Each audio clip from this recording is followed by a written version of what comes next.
Welcome to the docket presented by Defense Diaries. I'm your host, Bob Mata, and this is my beautiful and brilliant co-host, Allison Mata. What's up, girl? Hey, babe. Hey. All right. So let's wait a couple minutes as people kind of filter in. They'll be getting the notifications. So before I even start jumping in, so we had dropped a premiere a couple days ago. And in that premiere was our interview with David Hennessy, who's an Indiana attorney. And during his conversation regarding his view of what took place during the court hearing in Carroll County, wherein the murder sheet, Kevin and Anya had put out an episode with their observations and what they believe happened that day. Hennessy had misstated a fact, which I did not fact check. So I apologize to Kevin for that. But I just wanted to be clear on the record. Hennessy had said that he didn't believe that Kevin was licensed in Indiana. I did, in fact, check that. And he is, in fact, licensed as an attorney in Indiana and has been since 2001. So it's a mea culpa on me and our show. Hey, so we should have definitely checked that. Huh? So have we. Yes. Yes. 2001. Yeah. So setting out a correctional, and I pulled that video. I'm going to edit that part out of it, and then we'll repost that Hennessy video and interview. It's pretty interesting. We also were editing our podcast episode of that to take that inaccurate information off there. So just wanted to get that out there. Make sure everybody understands that, especially for listeners of Murder Sheet. We don't want you thinking that Kevin's not being anything but honest with respect to what he does for a living, because he is. So, all right. I thought I was going to be, I tweeted earlier today, babe. Well, for sure. I had a court TV thing.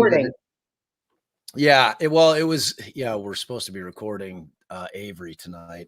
But no, I had tweeted earlier today. I'm like, oh, seems like a nice slow day in the world of murder and mayhem. And people like immediately, and I tweeted it, and people were like, oh, dude, you just jinxed it. What's wrong with you? Why did you? I'm like, it's not a no hitter in pitching. Like a no hitter in pitching, you don't say anything. Like that's the rule. Otherwise, as soon as you say, oh my God, he's throwing a no hitter, the guy gives up a hit. So apparently that is the case as well with true crime. As soon as I said that, like Brandy from 13 Jurors, like she's like, oh, okay, well, there's an active shooter. And I'm like, what? Like literally 22 seconds after I posted, and she's like, okay, they've got an all clear on that, but you're lucky, you know. And I forgot that there's stuff going on in the Adelson case. Donna Adelson, the mother, had her arraignment today. What do you think? You think she pled guilty or not guilty, babe? Well, assume she pled not guilty. That is correct. So that was going on today, which was pretty interesting. And also Charlie, her son, who's been convicted, is also due up for sentencing tomorrow. Now, I think death penalty is not on the table for him, but I think he is life without the possibility of parole. So I fully anticipate that's exactly what he will get. I don't even know if I'm going to watch that because it seems like a foregone conclusion. So do you like our snow and our little Christmassy banner? Now, my wife is Jewish, so I feel like I really let the team down by not having a menorah. I know. Happy Hanukkah, dear. And happy Hanukkah to all the listeners or viewers and both. Yeah. So I should have had a menorah stuck on here, so I apologize for that, babe. Wow, you really let down the tribe. I know I did. All right. So look, just when I thought I was out, they pulled me back in. I forgot when I messaged that the orders were pending. Like I knew ahead of time. You've forgotten a lot of things apparently today. I'm old, man. I had actually known ahead of time that this was going to oral argument, but I was sworn to secrecy. So, and I had accidentally, Kara had posted a different order and I'm talking about Caroline Weinke, who is the author of her and Mark Lehman are the authors of the second original action, and she let us know that that they were ordering oral arguments to take place, which is cool. Um, and like another cool thing about it is it's going to be streamed, so everybody's going to get to watch it and listen to it. But like Kara had said it, and she's like, "This isn't public yet," so just kind of. So that was very hard for me to not like blab. I wanted to really blab Although about. you just blabbed right now about having Well, known in advance. it's out there. Well, who cares? It was very difficult for me not to blab because I Yeah, was I like, "Oh know. my god, arguments! I That's can awesome!" believe it. Yeah. Well, Uh, first of all, why don't we mention what we think it means that, they asked for oral argument? all right. So yeah, I'm gonna pull it up per usual, and much to your dread, I'm gonna read it. Well, So it's short, so it's okay. it's short. It's short. All right. So we got a couple orders came down today. First, we got this one, which is the order relating to the Indiana Supreme Court notice of hearing. As you can see, it was filed on December 11th, 2023 at 5:29 p.m. So after hours. I was actually on a phone call, of course, Delphi related phone call when this came down. So I was late to the game in terms of getting it posted, but it's it's short and sweet.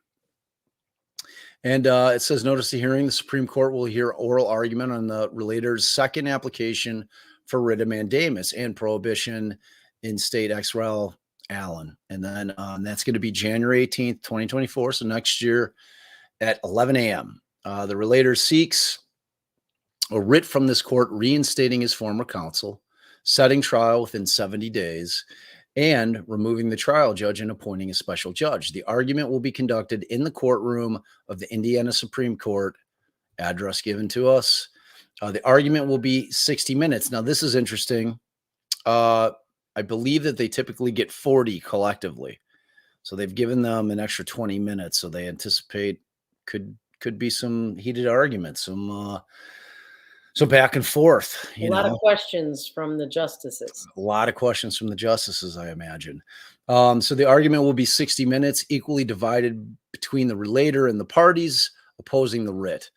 Any entity granted amicus curiae status may argue without further motion, but only with the consent of the party with whom the amicus is substantially aligned. So meaning like the public defender, the basically the commission had filed an amicus on their behalf. And also I wouldn't really call the attorney general's his was entitled a response. It wasn't an amicus. So I don't know. Yeah, he's responding. Yeah, I don't know that that applies to him. Well, let's continue reading and see if they address that. But only with the consent of the party with whom the amicus is substantially aligned. The relator shall open the argument, meaning that Kara and this is news. I do know that Kara is not going to be arguing this one orally. Her co-author in the petition is going to be arguing Mark Lehman. She assures me he's amazing. They have both argued many, many times in front of the Supreme Court of Indiana or Indiana Supreme Court. So it's not his first rodeo. And the reason that Kara is not doing it is because she actually has something that was up previous to this, that was filed long before this, that is up the following week. So she's got to prepare mentally. Anytime that you're going to be arguing in front of the Supreme Court, as you can imagine, it's pretty intense. You've got to really prepare yourself mentally, make sure that you know your facts. And we'll get into that a little bit when we talk about how we expect this thing will go. And it says the relator shall open the argument and may conclude the argument by reserving part of the relator's time for rebuttal before beginning the argument. Okay, notwithstanding the original act, Rule 4C, appearance by the respondent or counsel is required. Attorneys of record shall file acknowledgement of the hearing no later than 5 days after service of this order and should arrive 20 minutes before the scheduled start of the argument to complete an appearance form. And All that right, was so this is really small for me, and I don't have it up in front of me. So I think what you said is that and I'm just going to say amicus because I'm used to it. So there you is that go. is that That, bigger? yeah. You see it Okay. better? So which part were you I was just wondering? wondering if they took time to argue if it was going to come from the time that the relator It's to me, it's so that part says any entity granted amicus status may argue without further motion, but only with the consent of the party with whom the amicus is substantially aligned. So it doesn't answer your question. What Allison is asking is, so theoretically, both sides are going to get 30 minutes. Okay. And what Mark can do at the beginning is he can say, justices, I am going to basically reserve 10 minutes of my argument for rebuttal, meaning after the opposing side goes, depending on how long they take, and then he will get to rebut whatever they say. So I imagine that he will do that. It's very commonplace. But Gull's attorney will have the opportunity to do the same thing. So in theory, it'll go Lehman, 20 minutes, and then Gull's attorney, well, 20 minutes. if you note, it says the parties opposing the writ. So I think that's acknowledging that you've got both the attorney general and So Judge that, Gull. yeah, that's a good point, which means that eats into Gull's time, Gull's attorney's time. Like he's not getting additional time, Right. Like I wouldn't, or are they going to do it 20? I mean, I It, guess that's possible. yeah, because it does say equally divided Yeah. between. Yeah. Well, So but it could be equally divided between the realtor and the parties opposing the writ. Could it? Maybe you can ask Kara while we're sitting here talking about all this. yeah. And I asked Kara, at this point, she's not wanting to come on any lives until after the arguments. She doesn't want to draw any attention to anything. So, I didn't even ask her because I had asked her to be on News Nation with me the other night because they were asking for somebody, and I was like, well, let's have Kara on. And then I had messaged her, and she's like, yeah, I'm gonna lay low until after the arguments, which I obviously respect. So yeah, that's interesting. Maybe I'll text her while we're going live. So Yeah, you text her and I'll let the people know some other stuff. So the Supreme Court does not have to always grant oral argument, as doesn't the appellate court. So you've got a couple things here. First, the fact that they granted oral argument shows that they are taking this seriously and either not inclined to dismiss it on its face for one of those technical things, or there's some dispute amongst the justices as to what they should do or if they should do that. And also, as Bob mentioned, the fact that they gave additional time.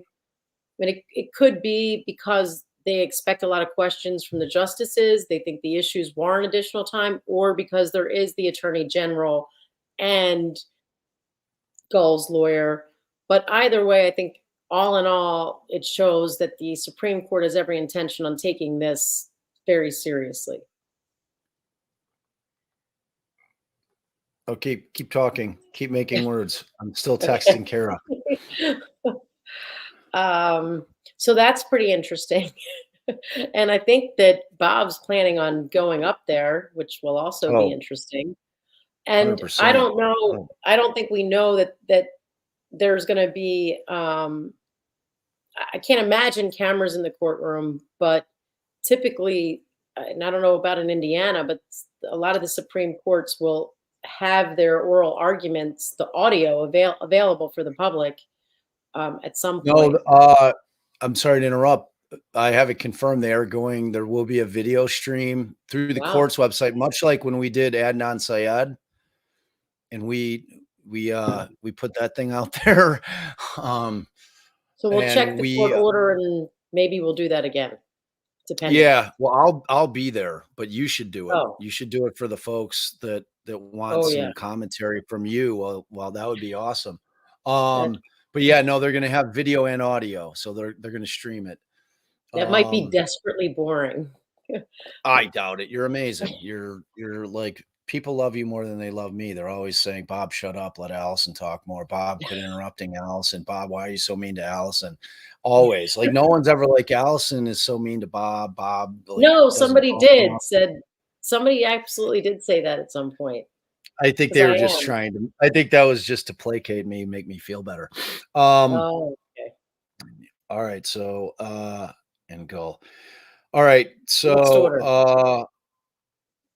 now what I wanted to ask you specifically, like trying to kind of read through the tea leaves a bit. As you were stating, based on the fact that we've gotten to this point where there's going to be oral argument, do we think that Gull's procedural argument has fallen flat? Because and let me just give you my premise. It's that would have been a very easy way for the court to say, you know what, we don't believe that you've met the procedural hurdle, the precedent, the condition precedent, meaning that you should have filed an interlocutory appeal, or do you think that that is still open for debate? That they want to hear argument as to the relator's petition, whether or not that is really whether that was a remedy that was available to them. Like what do you think? So we touched on all this while I was saying words, but just Oh, to restate to re-say it, I think to me it indicates that they do not intend to rest on that. However, I gave the possibility that the justices were not in agreement. So it is possible that the justices are not in agreement. So they do want to hear oral argument on that issue. But my visceral reaction would be, with the extra time coupled with the fact that they have set it for oral argument, which they don't even have to do, um, seems to me that they are going to delve into the substantive issues presented. yeah. I mean, I hope so. That's where the far more fascinating issue is with the merits of the case. But man, it's hard to explain to people how fast 20 minutes or a half an hour will go when you're standing in front of like all these justices and they are grilling you. This is like typically within 5 words of you speaking, they're interrupting you and asking you questions. So it's like if you think you're going into an argument like this with a prepared statement and you're just going to be able to sit there and get through it all, you're dreaming. So when people are watching this, we're going to warn you ahead of time. Prepare for both sides to be interrupted by the justices because remember, as I'm sure Allison said, I mean the reason they're asking for oral argument is either there's a split or they have a bunch of questions that they need answers to that they didn't feel were sufficiently answered in either the petition or the response. So it's going to be a real back and forth, and they're fascinating. If you guys have never watched anything in front of the appellate court or listened or anything in front of the Supreme Court, it's like you have the trappings of the court, which are breathtaking, and it's like it's the judiciary at its highest form. It really is an art in there. Everybody feels it. The lawyers feel it. The judges, obviously, sitting up on high in their robes, looking down at counsel sternly, and everybody knows it's as serious as you can get in the business. So, all right. Um, now And I let's was just going to pull up. say that you always actually want them to ask those questions and butt in, because all that matters is what those justices are thinking. That nothing else matters. So when they ask you questions, they're invested and they've got specific issues that they want, fleshed out. So it's always good. For sure. For sure. Um, all right. So the next thing we've got that I'm going to publish here is so the a second thing happened today. So we got that. So we know that thing is going. And oh, and something I wanted to ask you, Allie, do you think like how quickly do you think that and I know it's speculating, but how quickly do you think that they will turn around on this thing in terms I mean, I of would from the time that expect they hear pretty very quickly? quickly. I mean, Yeah, I hope I so. would expect it. These are the most serious and expedited type of things that should be addressed, by a Supreme Court.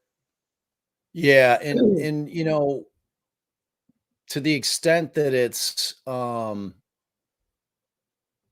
made it in front of the court this quickly, where sometimes it can take forever. It should tell you that they understand the magnitude of the case. They understand that the eyes of the world are watching, and I hope that they act expeditiously. I really do.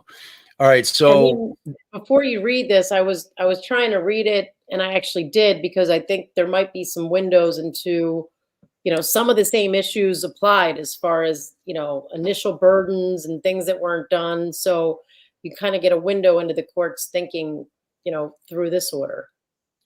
yeah, for sure. Um, all right, so this is relating. So remember, if you're not following the case, there were two original actions, two petitions for writs of mandamus and prohibition that were filed. The first one was relating really to Judge Gull's her management of her docket in this case in particular. And so the writ of prohibition was against both Gull and the clerk.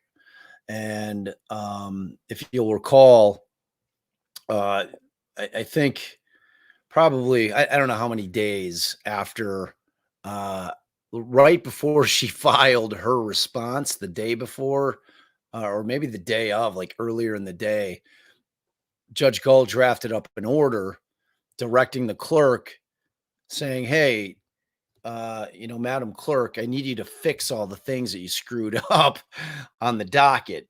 This is your job. You should have been doing this and doing that. And I need you to put all these things back on the docket." And, I think she owned a couple of them. Like, I think that she owned pulling that she directed the clerk to remove Rosie's two filings, like his petition to DQ her, as well Hey, as babe, I his. gotta step away. I think I got a client who might be getting arrested. I gotta make this call. I'll be right back. Oh, real time lawyering. I think we should stay on that. Like if it wasn't a breach of attorney-client privilege, potentially. All right, so I'm going to start reading through this. Hopefully, Allison gets back with us. So again, this is relating to the first original action, which again was seeking to get the docket fixed up. And remember, the docket is the story of the case. Like appellate courts need a clear record as to what happened, not just a trial, but everything preceding trial, because I've told you guys many, many times in terms of when the real war is fought in any trial. And it's in all these pretrial motions that take place, because that is when the judge is deciding what evidence is going to be admissible at trial and what's not. So what happened? False It, alarm? yeah, yes. Oh, I was kind of hoping it was like an actual call. That way you wouldn't have to be Because I'd get subject. on and tell the whole world all the facts and circumstances of it, sure. No, because you wouldn't have to be subjected to me reading. All Oh, right. I So, love your voice and your reading. So well, go thanks, for babe. it. All right. So, published order denying the writ of mandamus and prohibition. All right. So, Richard Allen has petitioned this court under the rules of procedure for original action for a writ of mandamus prohibition. He requests that one, we order the trial court to reinstate several court records as publicly accessible documents on the chronological case summary, hereinafter the CCS, and the electronic case file. And two, to prohibit the trial court from ordering the removal of any court records filed in this case from the CCS and the electronic case file. And three, to prohibit the trial court from excluding from public access any court records without complying with the requirements of our rules on access to court records, the ACR rules. Allen argues our intervention is necessary because the trial court has failed to perform the clear, absolute duty imposed by our rules to ensure public access to court records. We first explain why Allen has failed to show that our intervention is warranted, and we provide guidance about the requirements in our ACR rules. Original actions are viewed with disfavor. All right. So this is going to both. All right. So this is like right from the get. They're So can telling I you. interrupt real quick? It's very typical for the Supreme Court whenever they're writing an order to put like very basic law about what they're doing, and and in this case, it's a very short order. So the most important thing to them that they felt to chime in about is what Bob was just saying and about to read, because that's like bedrock for original actions. Right. All right. So original actions are viewed with disfavor and may not be used as substitutes for appeals. Oof. Oof. All right. So, like, you can see how that relates to the second original action, right? Like, that's the thing that I was worried about. Like, people were talking me off the ledge. Are they going to say you had to file the interlocutory appeal? So they're putting it right out there. Okay, so Indiana Original Action 1C. Okay, now because a writ is an extraordinary remedy, we will not issue a writ unless the party seeking relief, quote, can show a clear and obvious emergency where the failure of this court to act will result in substantial injustice. And then they cite the case of State XRL, City of New Haven v. Allen Superior Court. Okay, 1998 case. Allen has not made the requisite showing here. The requests that prompted this petition have largely been resolved, and that is by Gull's court order. Okay, and thus mooted by the trial court's order entered on November 14th, 2023. This order directed the trial court to take specific actions. Okay, one, placing on the CCS the 118 individual documents that were previously made remotely accessible by court order in June of 2023. Two, the unsealing of 2 filings from June and July of 2023 and placing them on the CCS. And 3, placing pleadings that Allen's former counsel filed in October of 2023 on the CCS and making them accessible to the public, along with reinstating these excluded documents to the CCS.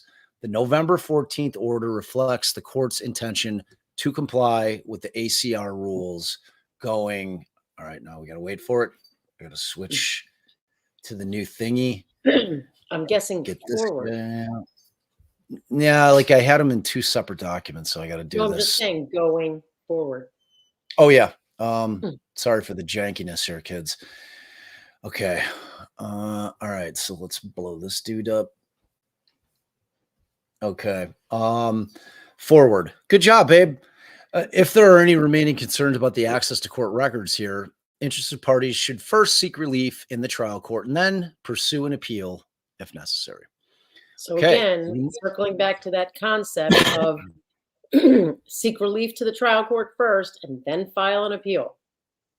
So basically what the Supreme Court is saying here is this issue comes up again, don't bring it here. It doesn't belong here. It shouldn't have been here. Right. Exactly. Okay. So we now take this opportunity to clarify the requirements in our ACR rules, which recognize the quote, strong societal reasons for allowing public access to court records, end quote. And that is Indiana Access to Court Records Rule 1 commentary. The ACR rules presume the public will have open access to court records with limited exceptions. Those exceptions are found in Rule 5, which identify 2 types of records that are excluded from public access. First, Rule 5A sets out several categories of entire cases excluded from public access, including when either statute or court rule requires the records to be treated as confidential. For these records, exclusion from the public access is automatic and no other notice is required. Second, Rule 5B sets out 13 types of individual case records excluded from public access. For records falling under this rule, documents must be filed as confidential and bolded, include an ACR form identifying the specific basis for exclusion. Aside from these 2 exceptions, Rule 6 permits a trial court to exclude otherwise public court records from public access only in extraordinary circumstances and by following the rules process. That process requires any person affected by the release of the court record to make a written request to the prohibit public access, which must give notice to the parties and allow 20 days to respond. And before a trial court excludes the requested record, it must hold a public hearing and issue a written order explaining why it is granting the request. And it cites ACR rules 6C through D. We expect all Indiana courts to comply with these rules. The justices of this court have reviewed the briefs and other filed materials and conferred with each other. Because Allen bore the burden to persuade this court to issue a writ, and he has not done so, the petition is denied. Denied. This disposition is final. No petitions for rehearing or motion to reconsider shall be filed in this original action. Done in Indianapolis, 12/11/23. Loretta H. Rush, Chief Justice of Indiana. All right, so there's that. So I think what you're seeing there is, both sides of the hammer. One saying, don't bring this issue to us before as an original action. And, this is the way we want you, Judge Gull, and everyone in Indiana to be handling, the record. Right. Which is, it's public. Yeah. And, before we got on tonight, Allison's like, we're not going to be patting ourselves on the back that we said that everything was going to be mooted. And I'm like, well, yeah, a little bit. So we told you all it was all going to be mooted. I didn't think that this thing was going to get, I didn't think that they were going to issue a writ on this. And as soon as Gull did that, I think we did a live and we both said, we think it's pretty much mooting it out. So I think ultimately what I want to talk about a little bit is, do you see any kind of indications from this rather short opinion that can give us any kind of peek into what their mindset might be with the much bigger, much more important original action that is going to be argued on January 18th? I would say they used language in that first part where it was setting out that original actions are disfavored.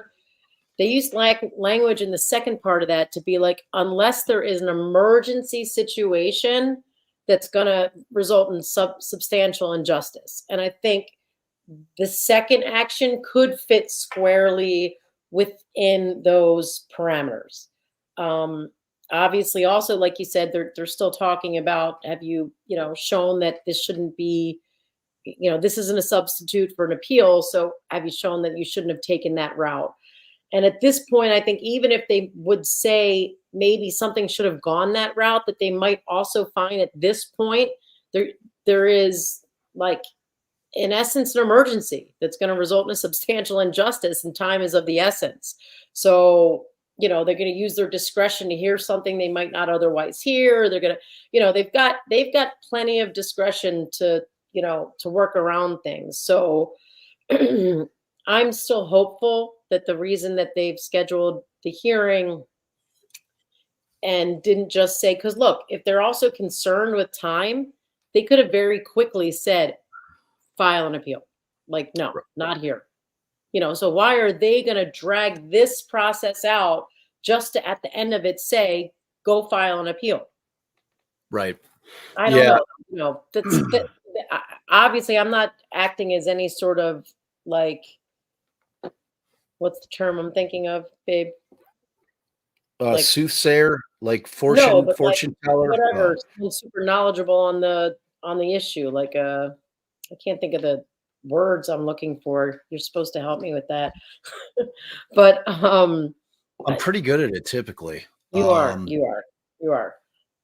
What were you trying to say? Just plain, okay. I agree completely. I actually think that it shows quite a bit. I think that this positions themselves in the sense that they're giving a very clear, like, bright line rule is to one thing that is not even close to reaching the level of an emergency or something that needs to be handled in an expeditious manner, because there's the threat of substantial injustice. And I mean, they state that unequivocally. Like this thing, this is what you go to appeal for. Don't bring this to our doorstep. How dare you do that?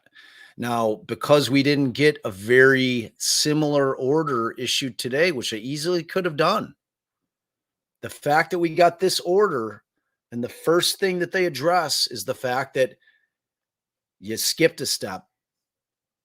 And when you skip a step, you got to show us something extraordinary in order for us to decide that it's okay for you to have skipped that step. So I think, and it's just my opinion, that because this was entered and that they put this out there with that language in there, I think that there may be some argument in the Supreme Court on the 18th, but I think that they have decided that the circumstances that are in front of them with respect to counsel being removed, whether or not Judge Gull should stay on this case, these things, it has to go to the merits. I think that at that point, they're absolutely going to get to the merits. And I think that that's what they're going to rule on. And I think because of that, that we will end up getting the full argument. I like, because that's really what I want to see. I mean, that's like for us out there that are, kind of legal scholars and interested in the procedural side of this and the constitutionality of it, that's what I'm dying for. I am dying for those arguments because that's where, I'm hoping that we can get Brett and Allison alive and we could duke it out with our words, and I want you and Brett to go at each other with respect to the case law, because you have a very different reading in terms of the case law with respect to appointed counsel and the Sixth Amendment rights, therewith. So it's like, Well, and I've already pointed out that the Attorney General's motion quoted the exact thing that I've been talking about, as far as there being a split in the circuit and it not being a dead issue like others have said that it was. And can you remind us, babe, what's the name of the lawyer who's going to be doing the arguing? It's not Kara, but Mark Lehman. He's the co-author of this particular original action, this petition. So in the first one, it was Maggie Smith and Kara, and on this one, it was Mark Lehman and Kara, both drafted. So it sounds like we're of the same mindset, as far as it seems like the judges intend to consider the issues now emergencies, because they could have chosen. There are so many different little one sentence liners that the court could have put after the sentence about "we disfavor it." It's not the same quote that was used in any of the briefs. They didn't use this emergency issue that risks substantial injustice, because I don't recall reading that language before. So, I mean, that choice of language is, it could be significant. I agree. And, I think, look, the reality is these guys, so let's leave. Once they offer pro bono, how is it anyone's business what case they take? How does the judge have authority over that? It's a good question. And that's been my counter to Brett. The one thing that Brett continually ignores is the fact that they entered their pro bono appearances. Like he just pretends like it didn't happen. He means the prosecutor's podcast. Yeah, Brett I mean, Brett's very much on the other side of this. Brett and Alice are both on the other side of this. And, I respect them both. They're both highly intelligent people, and they're both prosecutors. And that shines through. It really shines through. Well, but I mean, prosecutors are prosecutors. They are no different than every other prosecutor we've dealt with in our entire career. It's like, I feel like I'm like gung-ho defense attorney, and I can be more objective in what I've seen with some issues personally. But like I've said, like, and I'm not casting shade. No, I'm not. No. What I'm saying is, like, I've had this discussion before with you. Prosecutors, their job is not to be objective, it's to be subjective. They have to have tunnel vision. When they focus in on, say, Richard Allen, and like people are talking about other dudes, they're like, nonsense. What are you talking about? We got our guy. It's like the tunnel vision is a very real thing for prosecutors, not just on this case, but every case. Like anytime we ever try to go to a prosecutor and say, "Hey, man, think outside of the box a little bit," they're like, "Are you nuts? Like we got your guy's going down. Like that's what I'm your just guy's going to doing." go on record as saying anyone on any side who says that the evidence against Allen is overwhelming or is extremely strong right now with what little we all know, I mean, I call bullshit. Well, I mean, you're preaching to the choir here, but believe me, there is an entire army of torch and All those people are pitchfork. wrong. Sorry, Well, I mean, wrong. maybe they are, maybe they aren't. Nope, wrong. Maybe Based they on are, what we maybe they know aren't. now, it cannot be a correct opinion. I realize it's an opinion, but hey, I'm saying wrong. I mean, and that's your prerogative, and it's their prerogative to say that you're wrong. Like, are you Well, nuts? but they're The but guy. they're Well, still if I wrong. was devil advocating, I say, okay, well, I mean, look, the guy You're admitted wrong he was too. on the trail. He was on the trail at the time the girls were killed. I mean, they found an unspent casing from that matches his gun. What are you talking about? 4 people saw him on the trail. I mean, who else could it be? I mean, like that. That's. Just about anybody else on the trail. I mean, So Bob and I are still wondering. We're waiting for official word back of how the appellate lawyers think that 60 minutes is going to be split, um, because of the way they used that language. So we're also wondering where's the AG going to fall in on that, and also where the I'm going to say amicus party is going to fall in on that as well. So as soon as we know, you guys will know. indeed, indeed. All right, so yeah, I don't know. We've obviously known that this thing was going to oral argument for a minute, but I'm like, I'm dying for it. It's like it's tough to wait for it. Um, and I know everybody involved, like whether it's new counsel, it's prior counsel, Rick Allen, Rick Allen's family, Abby and Libby's family. I mean, everybody's ready for this thing to get untangled and to move forward. You know, I mean, am I um, wrong in saying that the new council has not filed anything? Has there been anything well, that's happened substantive or even procedurally in the lower court? I could tell you the oral motion that was very substantive and really destroyed Rick Allen's right to a speedy trial, which was the motion to continue trial, Oh and Lord. which she granted. So that was the first thing they did orally. That's how the thing got kicked from January 8th to January to October 15th of 2024. So yeah, I would say they filed something. Wow. As far as that goes, I mean, look, I've put my theory out there, and I know that Kevin and Anya had he's in a I think that he does habeas work in Indiana, and they had him on, and he had kind of repeated that what my theory is, and I'll never be able to prove it because I can't get into Gull's brain. But when I look at the circumstances and I'm armed with exactly what was said back in chambers through that transcript, and when I find out that uh, it it was the intention of defense counsel to go to trial on January 8th, and again, we're at that point at the beginning of November, or at that point we're at the mid October.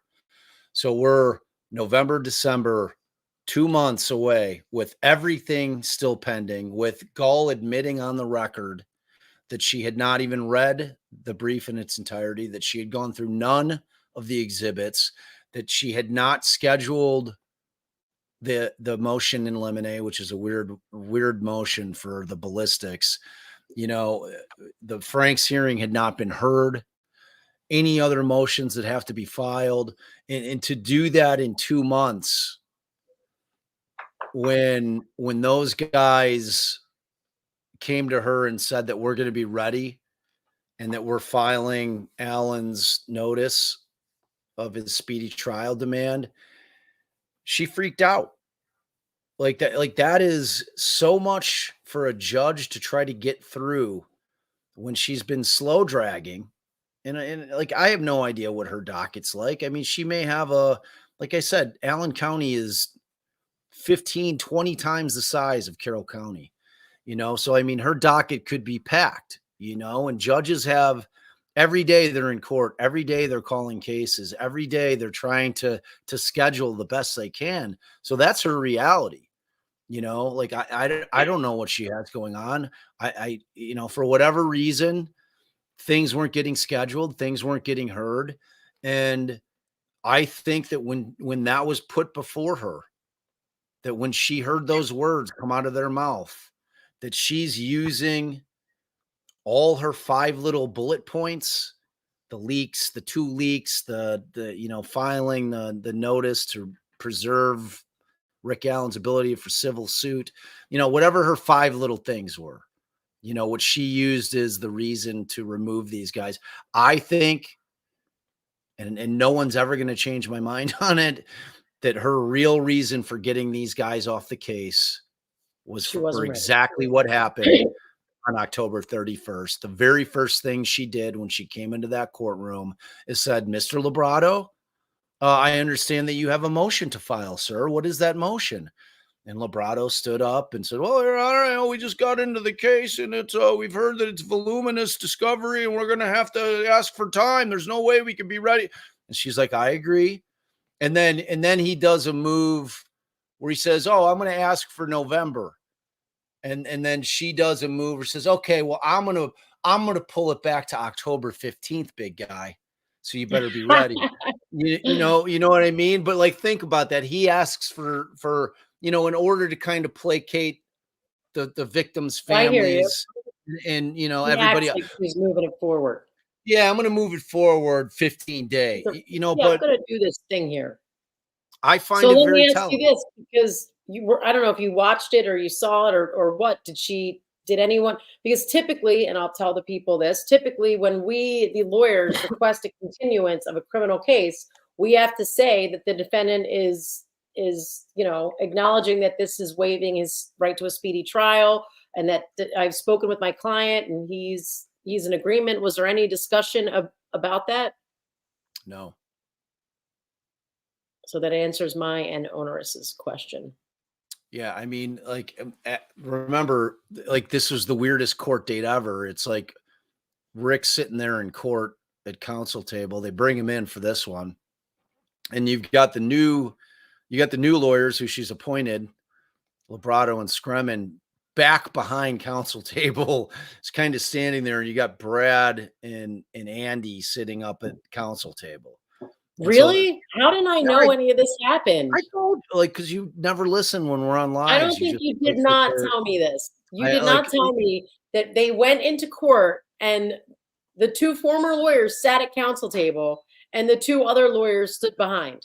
See, the nice thing about YouTube is there's a permanent record of it. Well, no, I'm sure that you told the world, but I don't think I was there. You were on the live. Maybe you weren't on the live. way. There's been very few lives where you haven't been on. Right, but I definitely did not know that happened because I find that shocking. So, but I'm not going to make just kind of. I think you retell zone all me the out people when I'm about it. like rambling on, and I think that was one of those times where I was setting the scene, and you're like, "Oh my God, can you just get to it? Like why are you talking?" Wait. You're saying this has recently happened, like the day that they continued the trial?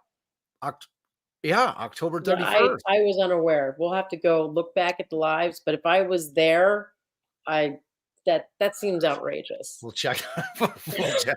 Thank God there's a public record. All right, so yeah, so they're standing there, and then of course Brad goes through his spiel, and Gull says, "Well, Mr. McClelland, do you have anything?" And he says, "Well, yeah, they're liars, and I was going to file a motion to DQ them, and and then Brad says something else." And that's when she looks at Alan. So, but like, no, before that, when the continuance is the first thing she did, the continuance of the trial was That's what I'm asking you. That was on the occasion that they continued it. The other lawyers were sitting at the counsel table. He made his motion standing behind Baldwin and Rosie, sitting at the back, the chairs they have that sit on the bar of the court, the little gate, the fence that separates the court I from mean, I the haven't well. seen that one, but I know your Well, they're all the typical. same. It's Right. a half wall, right? Yeah. So they were sitting in those chairs back there, and they stood up, and Okay. Librato made his motion So from did the judge behind, acknowledge Baldwin and Rossi? kind of like she didn't say Why are you like sitting there? she didn't say that. She like the way she said it, because you know how judges when they come in and they acknowledge the lawyers that are Right. in the courtroom Did they said, give their Mr. did they say their names of record, like, Your Honor? Did they announce themselves like typical? Well, no, she wasn't doing it like she announces it. So it's not like you and I when we go in, Bob Mata on behalf of the defendant, you stand up, Allison Mata on the behalf of the defendant. What she says, I see that we have Mr. McClellan and Mr. Luttrell for the state. I noticed this morning that Mr. Baldwin and Mr. Rosie had filed appearances, pro bono appearances on the record. And then she said, and then on behalf of the defendant, we've got Scremin and Libredo. So she Oh, so she maybe I'm acknowledged, confused about the timing. So this all happened the same day they filed their pro bono appearance. yeah, I thought you were saying like it came back because I thought they didn't appoint anybody yet. I thought they still needed to appoint somebody at that time. no, they had appointed them like in between Oh, the dates. Like so in between the 19th and the 31st, these two guys got appointed. And that's when I started doing all the digging. Found like the Scremin interview, found out that Libredo had just been coming off suspension, but like oh, I get it. I couldn't find anything about how he or why he was suspended. I thought you meant that that was something because when I asked if something happened since they've been appointed, I thought you meant like something's actually happened in a courtroom since all of that went down, where they were no, that all rejected went their. down. Okay. Yeah, that all went down on the Come on on, the catch up, 31st. Allie. Yeah. Oh, wait, here Lionel put something up. Alice suggested that a pro bono appearance require proof that the lawyers have the financial resources to run the case. So Is there anything in that? Well, first of let me all, answer that okay. because it might be state specific. Okay. So that and it very well probably is.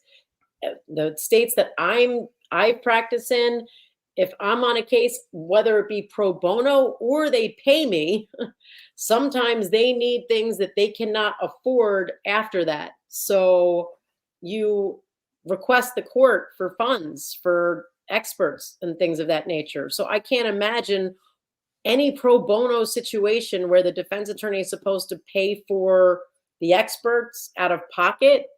Um, but you know, that may very well be the case in some states. I actually haven't ever done it. You know what? I'm going to take it back because I've never done it where I entered a pro bono appearance, but I've entered my appearance by a paid client who then later can't afford the experts that are needed, and then I petition the court for funds for the expert. So maybe there is something different in a pro bono appearance, and I bet you it is state specific. But sorry, what were you going to say, babe? Oh, I was going to say the response to Alice, these guys were going to be ready to go to trial in 2 months.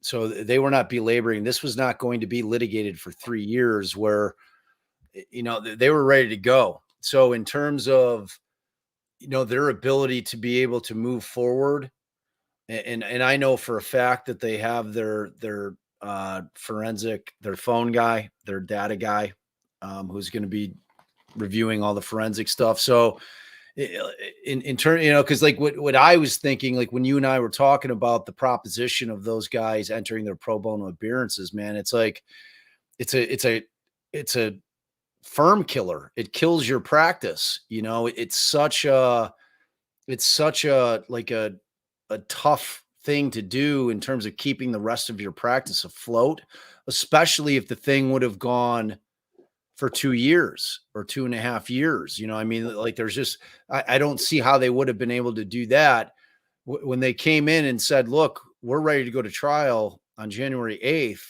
At that point, that's it, you know? Right, like, that made perfect sense to me because they're going to trial in 2 months, and they're gonna be ready. The question, and again, that goes back to my whole thing. I don't care what anybody says, and, like, Anya was asking, the habeas lawyer, like, "Oh, well, what's his source for that?" Like, my source is 20 years experience of practicing law, trial law, and understanding how dockets work and understanding how cases like this work. My source is trying the Anthony Garcia case, which is like almost step for step exactly what is going on in this case. Like it's like the similarities are shockingly similar. It's unbelievable. Like everything that's going on in this case basically went on in Garcia, and that threat, and people just need to understand, and I know I said it on the last live, if the defendant makes a speedy demand, that is a drop dead date, meaning you either go to trial on the 8th because the court doesn't have the ability to continue that date. The state can't ask for a continuance. It's either you go to trial on that date or Richard Allen walks out of that courtroom that day. So they have no choice. So it is a huge amount of pressure. And when you look at other things like Nick McClelland in some kind of board hearing in March of this year, arguing over $5,000 because he needs a paralegal, saying that, oh, I'm not going to be able to, I won't be able to proceed in this case. I won't be able to win this case if I don't get this $5,000 for a secretary. I mean, him not getting the funds to be able to hire somebody to help him try the case until mid-October, which is when Luttrell comes on. Like, that tells you all you need to know. This isn't like, in order to prep a case like this, the amount of work that goes into it is extraordinary. Yeah, and just to speak to one of the questions I saw, an expert, there's nothing to stop an expert from offering their services pro bono, but we as the lawyers might think that that's more problematic because, obviously when you pay an expert, then they use that like, well, how much are you being paid and blah blah blah blah. But if they're offering their services pro bono, you'd have to give a real, like, really think about how that looks and whether it looks like they're just trying to get their 5 minutes of fame. So they're going to say whatever it wants, whatever they want. But if it's like a super reputable agency, and their answer to why have you offered to do this pro bono, there's almost actually no good answer. Because if the answer is something along the lines of, well, because we feel strongly that this person's innocent, that obviously would be an awful answer. So, I mean, it would depend on an answer, but I see I see a lot of issues with that as far as the credibility of the expert who's offering their pro bono services. Although, I can imagine there could be an answer to that question that would fly, you know. Yeah, for sure. Let's see. Kate Harrell had asked a question. She said she wanted us to pull up. I don't think it was during the in chambers hearing, Kate. I think if you look at the record of the supplemental record of proceedings, it was attached. I believe I can't remember if it was to the first original action or the second one. If you look at the emails and the things that were the affidavit, I believe of, it might have been a Brad Rosie, which is a sworn statement. I'm So fairly certain there was reference in the transcript that confirmed that they were still, like, words to the effect of, we are still, or as we said before, we intend to be ready for that yeah, January trial. I can't remember for certain, and I'm not going to guess, but I mean, if Kate, you want to look into it, like just check out the supplemental record of the proceedings, like that were attached to both these things. It was definitely, and I know Kate's kind of like a heavy duty prosecutor person. So if you're implying that Brad Rosie's lying and that they never said that, I reject that. I don't know if that's what she was saying or not. Yeah, I mean, kind of like if you put that question back up, it seemed to be like, oh, can you pull up the transcript and show me where it said I'm that pretty they? sure it does say it. Well, I can't remember, but I know it's in the I like read in it the body. somewhere.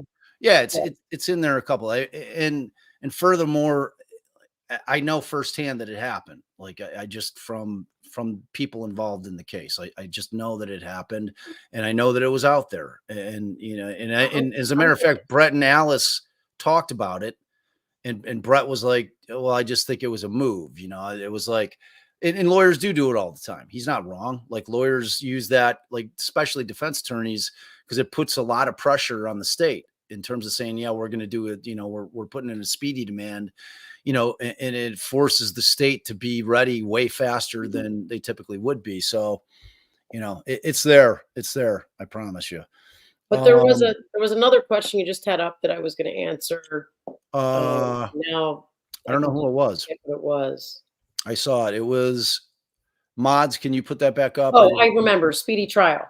So Okay. depending on the state, it's like most of the time it's like once you make a speedy trial demand, the time starts to run. Some states you don't have to make a demand and then it just ticks down by waiving, or filing of a motion or saying that that a continuance is by agreement. But the answer would be if it's a state where you've got to demand, the time's going to start from when you demand. So you can't demand on day 69 and go to trial day 70. Your 70 days would start by the day that you make the demand. Right. It says so I'm looking up some speedy demand in Indiana. Yeah, we should it would have been nice to have been able to pull Shay, but I try to give people notice. I don't like just kind of like bombarding them without giving them notice. And it says an accused must be tried within 1 year from the date that a charge was filed against him or the date he was arrested, whichever occurs later. That appears to be the law in Indiana. The Right. So only instance, it's one of those where they don't have to demand, but I think if they did demand, that's maybe where the 70 days comes into play. right. And I mean, the thing that can't be forgotten is that there was a trial date set. That date exists in the world. So if they would have gone in, because I think Rosie's statement was, and I think that the judge may have asked him, "Well, have you filed the speedy demand?" And Brad's response was, "No, but we were going to file it in early November." So I mean, the fact that there's a trial date set and no one is asking for a continuance, I mean, that exists in the world. The fact that there is a trial date already pending, and it had been continued once already. So that would have been, and again, I don't believe for any reason that in this particular circumstance, that this was a maneuver by the defense in terms of just saying to scare them off. I think that they were legitimately We ready. saw it in black and white, whether it be the transcript or an email, we saw it in black and white, at least a reference to the fact. Oh no, I'm not even arguing that point anymore. That's like taking a look that up. But as far as what I'm saying is, I think they were actually ready to go to trial January 8th. This wasn't a maneuver. This wasn't a strategical maneuver by the defense. Just wasn't. Right. Well, they would have needed to get some things, like the rulings on that motion. That's what I'm saying. That's my entire point about Gull. That's all on Gull. That falls all on Gull. She's got to somehow figure out how to have the Franks hearing, how to have the hearing regarding the tool markings or the ballistics being suppressed and or found inadmissible. Those things are pending. And that doesn't include anything else that they may have filed moving forward. That all would have had to have been done in 2 months period. That's my point. I think that probably caused her to have a panic attack.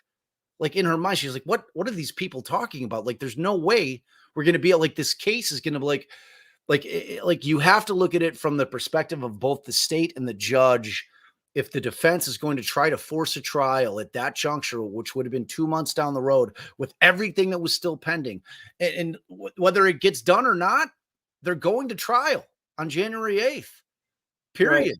Right. It leaves them in the judge and the state in a very precarious position to where it makes perfect sense why she would want those guys off the case. And the very first thing that she does is she grants a motion continuing the trial, boop, immediately.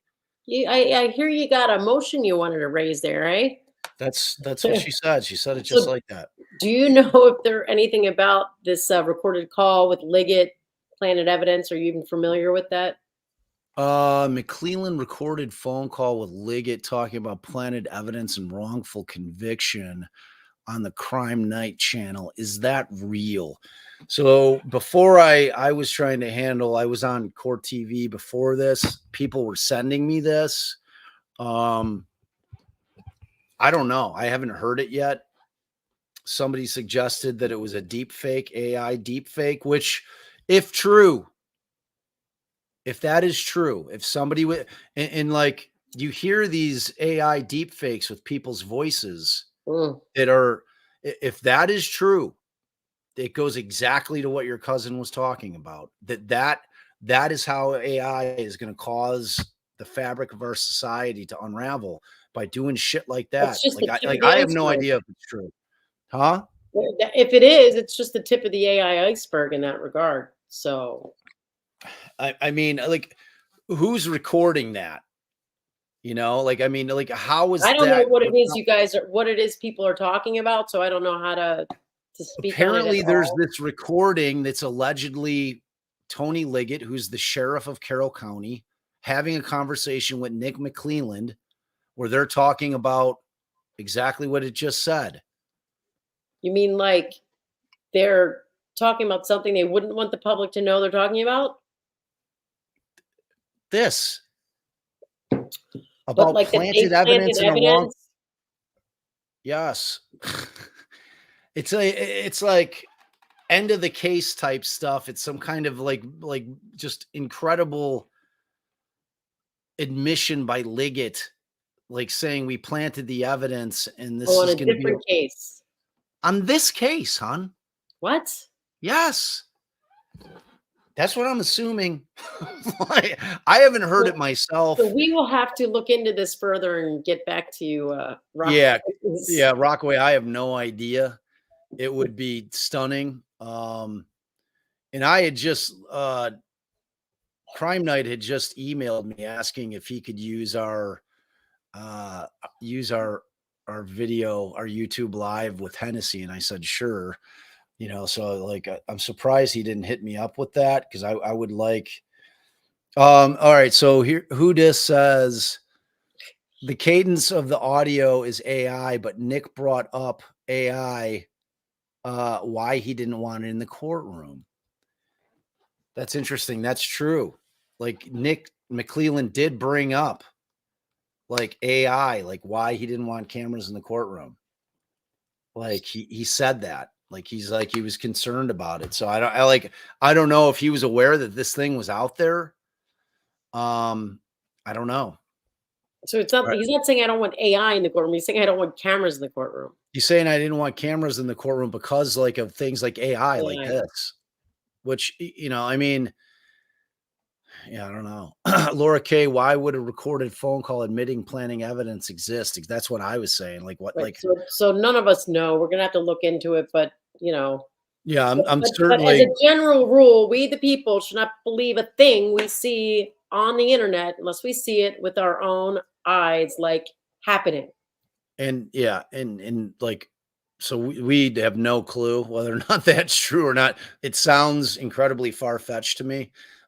Incredibly far fetched. Bob and I have been warning our kids that they're soon not going to be able to trust anything that they see image wise, hear, whatever on the internet in very short order because of AI. So we should all be wary. All right. And Kay said kicking RA's attorneys off had nothing to do with the alleged leaks and everything to do with the Frank's memo and the info contained within. So obvious. Maybe. I like my theory better. um, Well, I think it was similar to your theory. it Why'd was you, similar that there was an ulterior motive. why'd Like the you just bump motives were over different.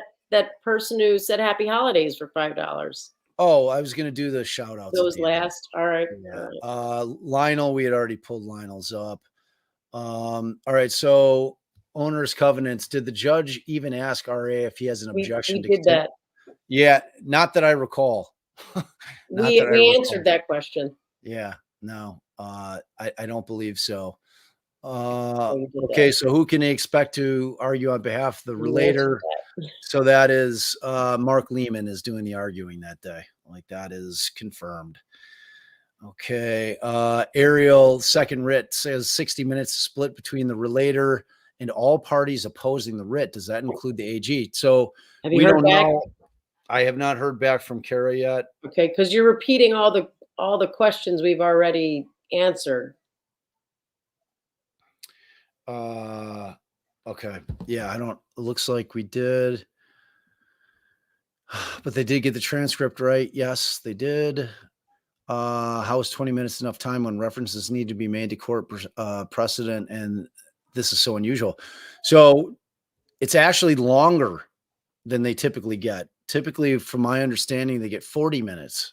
I think she means that this case is so unusual that she still doesn't think that 20 enough for each side is enough. But I mean, yeah, I mean, we touched on that. It's going to be difficult, but I mean that's the Supreme Court is like that's it. They run a tight ship. You get a tight time, but they can decide to give you a little more if they've got some more questions. So it sounds like what they might have done here. yeah, for sure. I mean, it sounds like they got an additional 20 minutes, like collectively. So, all right. I think that'll do it for the live for tonight. I do like, so if you're not wanting to hear the shout outs, now's the time to bounce because we're going to do them. We always are going to give love to those who give love to us. So, Maelstrom Adventures, we appreciate you becoming a member. We really, really Thank do. We you. love you. We love you. Tracy Fleetwood, thank you so much. Welcome to the fam. Matt Thomas. So who can we expect to argue on behalf of the relator? We answered it, but I didn't give you the love for the $10 holla. Appreciate you, man. Thank you very much. We've got is that Maced Mama? Woo! That sounds painful, girl. $2 holla. Love y'all. Thanks for what you do. No, thank you for watching. Thank you for hanging with us. Julio Suave, member for 1 month. Hey, Hey. Appreciate you, Julio. Kay became a member YouTube. Thank you so much. We appreciate that. Jennifer Johnson, $5 holla. Happy holidays, Bob and Allison. Love watching and learning from you both. Thank you so much for the generosity, and thank you for saying that. And we wish you happy holidays, and to everybody out there, happy holidays. So you can see I'm festive. I love Christmas. I love the holidays. I'm typically in a really good mood. Apparently hates Hanukkah, but I mean, I don't. It's, like I always felt bad for all my Jewish friends that didn't get to enjoy Santa. So much fun. 8 crazy nights. 8 crazy nights. It's true. Jennifer Johnson gifted one Defense Diaries podcast. I don't know who the lucky member who got that was, but I'm sure they're thankful, and we're thankful for you doing that, Jennifer. Thank you so much. All right, so I think that's it for all of our starred stuff. So as always, y'all, we love you. Who it is? Thanks. I must have been zoned out when he said that. No problem. We love y'all. Oh, say hi, Scarlett. Say Merry Christmas. Merry Christmas. Happy Hanukkah. Happy Hanukkah. Happy Hanukkah. All right, y'all. So we love y'all. Thank you so much for joining us. Hopefully you gained some insight into what's going on. Obviously, everything that we're saying is just opinion here with respect to what we think is going on, but I would call it educated guesses to some. And it's based on facts. It's based on facts. So for certain. All right, let's see. Oh, criminality, Teresa coming through. Wow, $5 holla. Wait, what about that $50? Whoa, you broke the surprise. Whoa. Criminality, Teresa, I adore you. Thanks, girl. Appreciate you so much. I'm assuming I will definitely be there on the 18th. Hopefully I can get a seat. And then Kay with the $50 super stickers, $50 holla. Wow, how generous, how amazing. Very generous. That is wonderful. Christmas spirit. She is very, very much in the Christmas spirit. Law Nerd Amber says, hey, Scout. All right, y'all. All right, so I'm gonna throw up the outro, which we love, which our boy Stevie did. I don't even know if you've seen this yet, babe. It's awesome. But hey, to all y'all out there, thank you guys so much for being here, because without you, I'd just be an old man talking about a lot of cases. Damn right. All right. Sorry, Scott. I should let you do it. No. Talk to you later.